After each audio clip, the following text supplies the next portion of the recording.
A growing number of school kids are getting their writing assignments back with grades and feedback that were given by AI software. Teachers say these tools can help them grade papers faster, but who's grading the tools? We're joined this week by tech reporter Khari Johnson, who's been looking into this in California to better understand how it works. I'm Jennifer Strong, and this is Shift.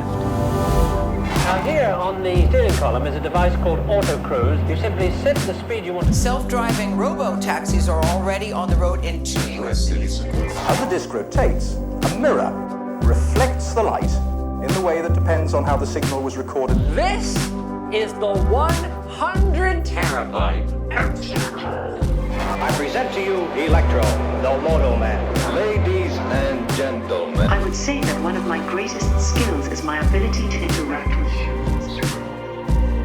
This episode, a look at AI in the classroom.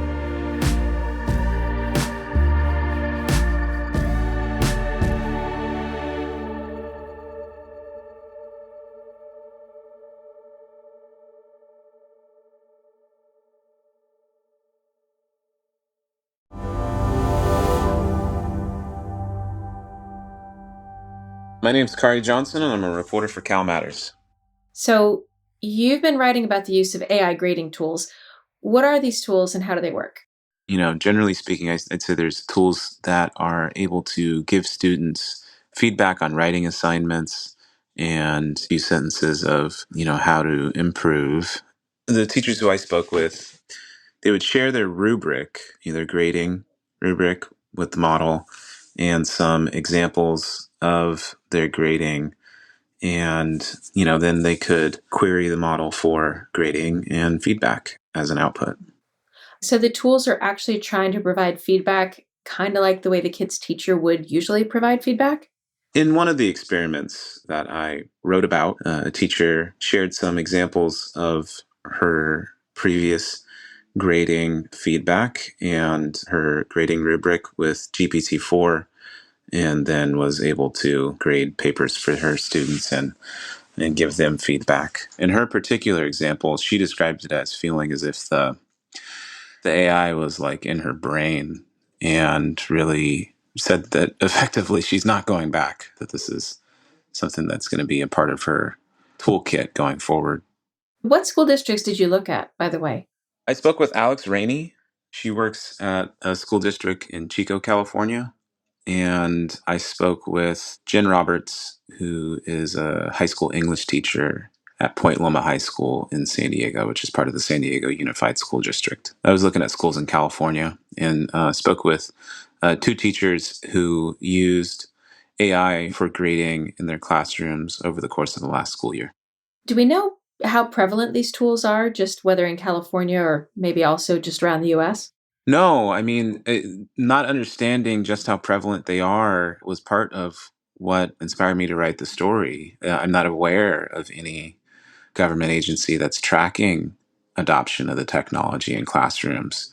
And, similar to other instances, when artificial intelligence is adopted by professionals, I think of it as something that even if a school district enacted policy that said, oh, well, we don't like the idea of using it for grading right now, they could just turn to their personal devices and do it off of technology that's provided by their school district.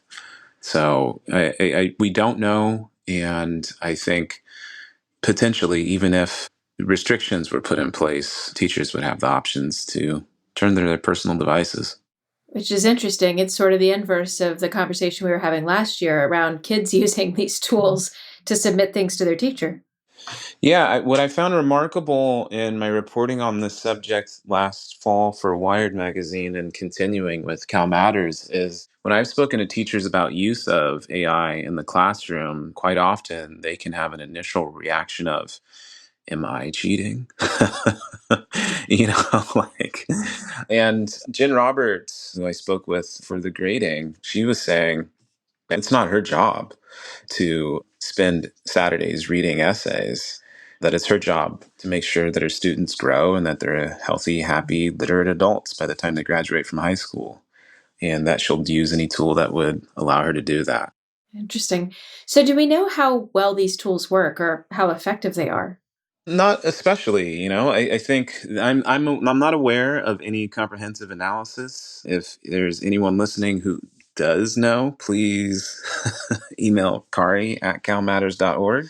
But no, we don't really know.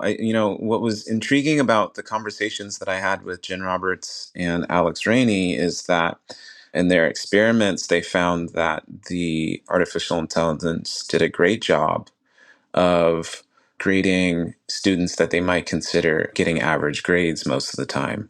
But the outlier students were the challenges. The students who were typically getting the high grades were actually getting lower grades sometimes. And then the students that usually got lower grades were getting higher grades. And so I don't think that we have much understanding of how AI does in grading over large trials per se, or anything of that nature. I'm starting to feel like we're having a conversation that I have a lot. We don't actually know just how the tool is used. We don't totally know how well it works. And we probably don't know how much it's costing schools or school systems either. What else do we know about these types of tools? That teachers will use them. The surveys of teachers using generative AI that were put out, I believe last year, I want to say it was the Walton Family Foundation, found that teachers were using these tools as often or sometimes more often than students. And so adoption seems to be a big part of this. Something that surprised me in the conversations that I had with teachers was that they might feel like there's an urgent need to begin using these kinds of tools and giving their students, pushing them towards critical analysis of the output of the model, because they feel like it's going to be an important part of the work that they do in the future. In other words, they feel like AI is sort of inevitable in terms of becoming a part of the toolkit and in the future workplace, and they feel like it's their job to get them ready for that eventuality. I thought it was interesting, in the conversation that Jen Roberts and I had. She mentioned the notion that starting with a blank piece of paper may be an elitist idea, or at least an elitist idea in the future. That in some instances, students might start with something that was written by AI, and then they may go back and add their original voice in some places and citations to the work that they've been doing, and edit some of the language so that it's presentable. And, this is actually what the final assignment that she was doing in class this year was. She gave her students an essay that was generated by AI and asked them to make large edits to it. And so, I think there's a lot of different attitudes about it, but it surprised me that the belief that AI will be part of the future workforce and that teachers need to begin getting their students ready for it is in some places driving adoption. I mean, I can understand that perspective, but I also wonder, what happens if the feedback is just wrong? I guess they're spot checking these tools to see how they're doing. Yeah. And Jen Roberts intentionally did not check the feedback in some instances, because she was saying that she would have a student ask her, "Is this feedback right?" And she'd be like, "I don't know, you tell me." And what she was getting at was that they need to build the muscle for the critical analysis. And this is in line with the guidelines that the state of California's Department of Education has put out on how teachers and educators should use artificial intelligence. Personally, as a writer, I see immense value in having space for writing from your own perspective, writing in a journal and expressing your own ideas and making space for that in your life. I hope that in a world where people are using AI for, writing purposes, that they don't lose sight of the value of making space for that in your life. I also wonder what happens longer term if generative models don't have original works or as much original work to use. Will these models still be useful to people if photographers and writers and other artists or creatives quit giving them data? I mean, that's a fair question. I don't know if that's in line with the trend of the amount of licensing agreements that OpenAI has signed with media companies within the past 6 months or so. Seems like the trend is that they're signing a lot of agreements to get a hold of content, in particular from journalists and writers. The whole space is fascinating. I think, personally as a writer, it's intriguing to think about AI generated feedback. I don't really use AI for writing myself yet. I see a lot of value in the practice of journalism being so much of an art and a science. And working on that with other humans feels important and essential. I use AI sometimes for brainstorming or idea generation. I don't imagine using it for actual writing for a few reasons, including that I like to write. That's why I chose this profession. So I don't know. I'm a little bit stuck on the idea though of imagining myself in school trying to get feedback on my writing from my teacher and my teacher being like, I don't know what feedback you got. Is it good? You tell me. Yeah.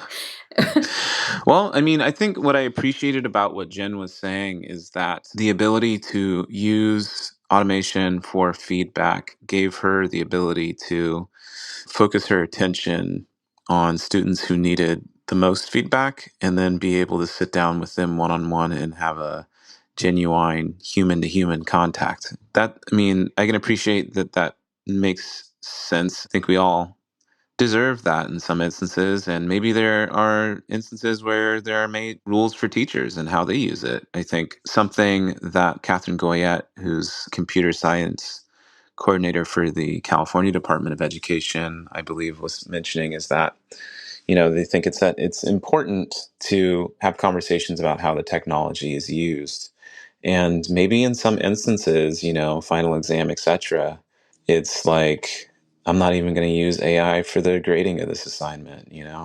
Maybe it's essential to make space for that in classrooms as well. Who knows to what extent grading with AI and feedback, how far that goes. But something while writing this story, I've written about AI and its use in lots of other contexts in society. And the regulatory frameworks that are emerging in a lot of places really put a deep emphasis on the need for higher levels of scrutiny on AI models that can have adverse impacts on people's lives, lasting adverse impacts.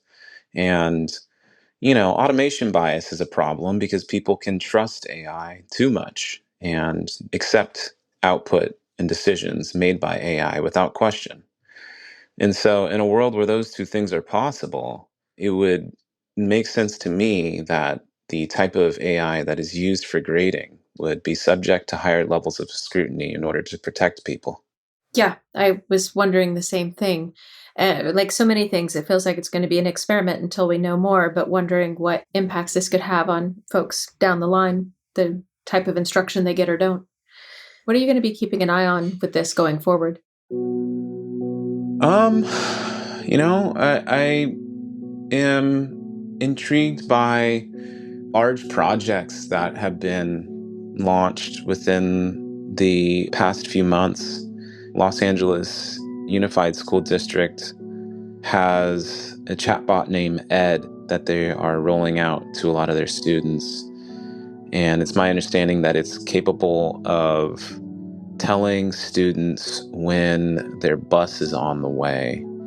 And I'm intrigued to see if that sort of automation leads to a change in truancy rates for school districts. It's my understanding that school districts have had challenges with this since COVID. And I think there are forms of automation that make sense like that. The other side is that the amount of technologists at work at LA Unified, I'm pretty certain that other school districts within the state of California, and there are very many of them, don't have those level of tech resources on staff.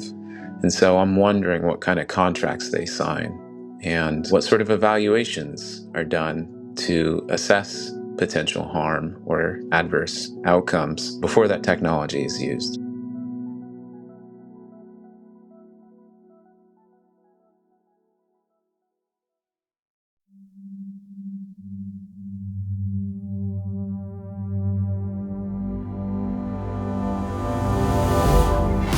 This episode was produced by me and Emma Cillekens and mixed by Garret Lang, with original music from him and Jacob Gorski. Thanks for listening. I'm Jennifer Strong.